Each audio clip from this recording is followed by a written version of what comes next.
So in Islam, everything that happens, everything that we do, every reaction, every attraction, everything that doesn't happen to us, everything is in whose will and power? Allah. Of course we have choices, and that choice is part of Allah's will, that He gave us some free will, and He put consequences to those free will, and He put physical realities, cause and effect, that in general, if you do certain things, there are consequences or rewards for them in this life and in the hereafter. But the Muslim's belief is that not everything we do that's supposed to have a consequence necessarily will have a consequence unless Allah wills it.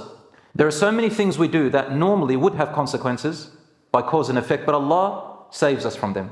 Example, have you seen people, for example, online or on YouTube or anywhere where they escaped getting run over by a millisecond, for example?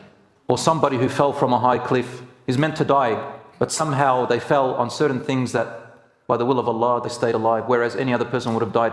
These phenomena, we cannot explain them. But what we can say is this is qada and qadar. This is the predestiny and will of Allah. So when we may perceive that a person should die, if Allah has not willed for them to die, they will not die.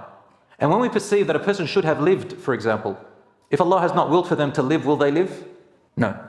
No matter how much we try. There are times when we try and try. We think, we intend, we do everything possibly that we can, and we expect an outcome, but the outcome is not in our favor. Isn't that true?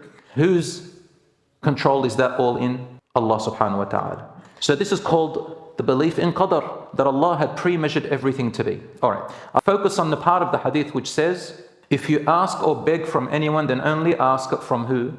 From Allah. This doesn't mean that you can't go to the doctor and ask them how they can treat yourselves from a disease, or ask your parents for money, or ask your employer to increase your wealth. This is not what is meant here in the hadith. These are causes and effects which Allah created in life, but we're talking about that you should not rely on people and created things at all without Allah. Yani you have to rely on Allah in everything and believe that no one can do anything if Allah doesn't will it.